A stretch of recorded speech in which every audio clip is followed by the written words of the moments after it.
Namo Venkatesaya. Welcome to Meena Tirumala updates. ఈరోజు ఈ వీడియోలో తిరుమల స్వామివారి దర్శన వివరాలు, అలాగే టీటీడీ వారి లేటెస్ట్ అప్డేట్స్, ఇలాంటి విషయాలు మీకు ఈ వీడియోలో తెలియజేస్తాను. ఈ వీడియో చూస్తున్న మీరు ఈ వీడియోలో లైక్ చేయండి. అలాగే టీటీడీ వారి లేటెస్ట్ ఇన్ఫర్మేషన్ తెలుసుకోవాలి అనుకుంటే మన ఛానల్ కూడా సబ్స్క్రైబ్ చేసుకోండి. ఇప్పుడు తిరుమల తిరుపతి దేవస్థానం వారి లేటెస్ట్ అప్డేట్స్ గురించి తెలుసుకుందాం.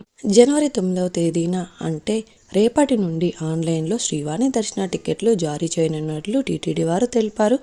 నెల రోజుల పాటు ప్రయోగాత్మకంగా అమలులో తిరుమలలో ఆఫ్లైన్లో శ్రీవారి దర్శన టికెట్ల జారీ నిలిపివేత వివరాలు కూడా తెలుసుకుందాం. భక్తుల సౌకర్యార్థం, పరిపాలన అవసరాల దృష్ట్యా టీటీడీ శ్రీవారి దర్శన టికెట్ల జారీ విధానంలో మార్పులు చేస్తూ కీలక నిర్ణయం తీసుకుంది. ఇప్పటి వరకు తిరుమలలో ఆఫ్లైన్లో కౌంటర్ల ద్వారా జారీ చేయనున్న టికెట్లను జనవరి 9వ తేదీ నుండి రోజువారీ ఆన్లైన్ కరెంట్ బుకింగ్ విధానంలో టికెట్ అయితే ఇవ్వనున్నారు. తిరుమలలో రోజువారీ విధానంలో ఆఫ్లైన్ ద్వారా ఇస్తున్న 800 శ్రీవారి దర్శన టికెట్లను ఆన్లైన్ ద్వారా రోజువారీ కంటే కరెంట్ బుకింగ్లోనికి మార్చనున్నారు. ఈ టికెట్లను ప్రతిరోజు ఉదయం 9 గంటలకు ఆన్లైన్లో విడుదల చేసి మధ్యాహ్నం 2 గంటల వరకు అందుబాటులో ఉంచుతారు. టికెట్ పొందిన భక్తులు అదే రోజు సాయంత్రం 4 గంటలకు దర్శనానికి రిపోర్టింగ్ చేయాల్సి ఉంటుంది. ఒక కుటుంబానికి 1+3 సభ్యులు మొత్తం 4 మాత్రమే టికెట్ బుకింగ్కు అనుమతి ఉంటుంది. ఈ టికెట్ బుకింగ్లో ఆధార్ కార్డ్ మరియు మొబైల్ నంబర్ వంటి వివరాలు తప్పనిసరి.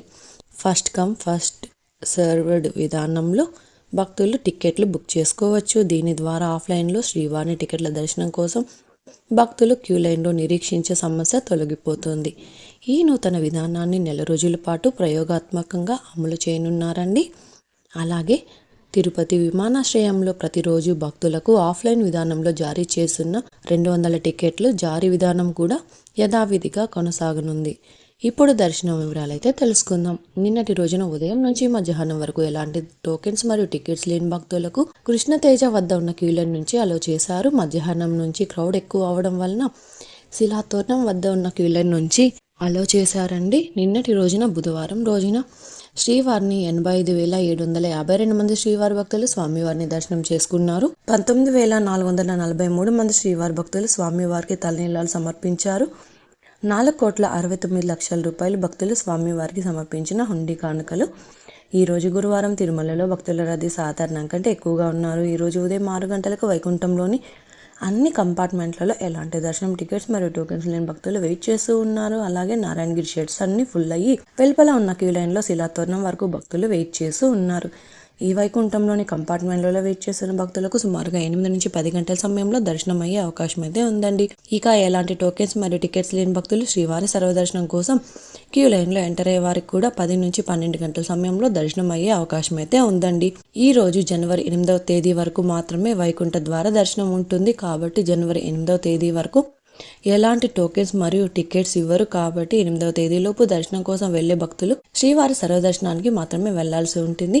జనవరి 9వ తేదీన శ్రీవారి దర్శనం కోసం వెళ్లే భక్తులకు ఈ రోజు అంటే జనవరి 8వ తేదీన SST టోకెన్స్ ఇవ్వనున్నారు. రష్ ఎక్కువగా ఉంటే టోకెన్స్ ఉదయం ఇచ్చే అవకాశం ఉన్నది, లేదంటే మధ్యాహ్నం 12 గంటలకు పైన టోకెన్స్ ఇచ్చే అవకాశం ఉందండి. కాబట్టి ఈ టోకెన్స్ కోసం వెళ్లే భక్తులు త్వరగా క్యూ లైన్లోనికి వెళ్ళాలి. ఇక 300 రూపాయలు మరియు 500 రూపాయల విర్చువల్ సేవా దర్శనం టికెట్స్ ఉన్న భక్తులకు సుమారుగా 3 నుంచి 6 గంటల సమయంలో దర్శనం అయ్యే అవకాశం ఉంటుంది. స్వామివారి దర్శనం కోసం వెళ్లే భక్తులను బట్టి దర్శన సమయాలలో కూడా మార్పులు ఉంటాయి. కాబట్టి శ్రీవారి భక్తులు ఈ విషయాలను గమనించగలరు. ఈ వీడియో చూస్తున్న మీరు ఈ వీడియోని కూడా లైక్ చేయండి. ఈరోజు శ్రీవారి సర్వదర్శనం అంటే ఎలాంటి దర్శనం టికెట్స్ మరియు టోకెన్స్ లేని భక్తులు దర్శనానికి వెళ్ళాలి అంటే శిలాతోరణం వద్ద ఉన్న క్యూ లైన్ నుంచి వెళ్లాల్సి ఉంటుంది. క్రౌడ్ తక్కువగా ఉంటే కృష్ణతేజ వద్ద ఉన్న క్యూ లైన్ నుంచి ఎంటర్ అవ్వాల్సి ఉంటుంది. 300 రూపాయలు మరియు 500 రూపాయల దర్శన టికెట్స్ ఉన్న భక్తులు మాత్రం వైకుంఠం 1 ముందు ఉన్న క్యూ లైన్ నుంచి ఎంటర్ అయ్యి స్వామివారి దర్శనం అయితే చేసుకోవాల్సి ఉంటుంది. ఇంకా మీరు టీటీడీ వారి తాజా ఇన్ఫర్మేషన్ ఫాస్ట్గా తెలుసుకోవాలి అనుకుంటే మన వాట్సాప్ ఛానల్ కూడా ఫాలో అవ్వచ్చు. ఈ వాట్సాప్ లింకును ఈ వీడియో డిస్క్రిప్షన్లో అయితే ఇచ్చాను, చూసి ఫాలో అవ్వండి. ఈ వీడియో మీకు నచ్చినట్లయితే మీ ఫ్రెండ్స్ అండ్ ఫ్యామిలీ మెంబర్స్కి షేర్ చేయండి. మీరు ఈ వీడియోని ఎక్కువగా లైక్ చేస్తే శ్రీవారి భక్తులు ఇంకా ఎక్కువగా ఈ వీడియోని చూసి తిరుమల తాజా సమాచారాన్ని తెలుసుకునే అవకాశం ఉంటుంది. మీకు కూడా ఏదైనా సందేహాలు లేదా టీటీడీ అప్డేట్స్ గురించి తెలుసుకోవాలి అనుకుంటే కింద కామెంట్ చేయండి. మీ కామెంట్లకు సమాధానం ఇవ్వడానికైతే ప్రయత్నిస్తాను. ముందుగా మన ఛానల్ కూడా సబ్స్క్రైబ్ అయితే చేసుకోండి. ఈ వీడియోని లైక్ చేయండి, మరియు ఈ వీడియోని షేర్ చేయండి. నెక్స్ట్ వీడియోలో టీటీడీ వారి తాజా సమాచారంతో మళ్ళీ కలుసుకుందాం. ఓం నమో వెంకటేశాయ.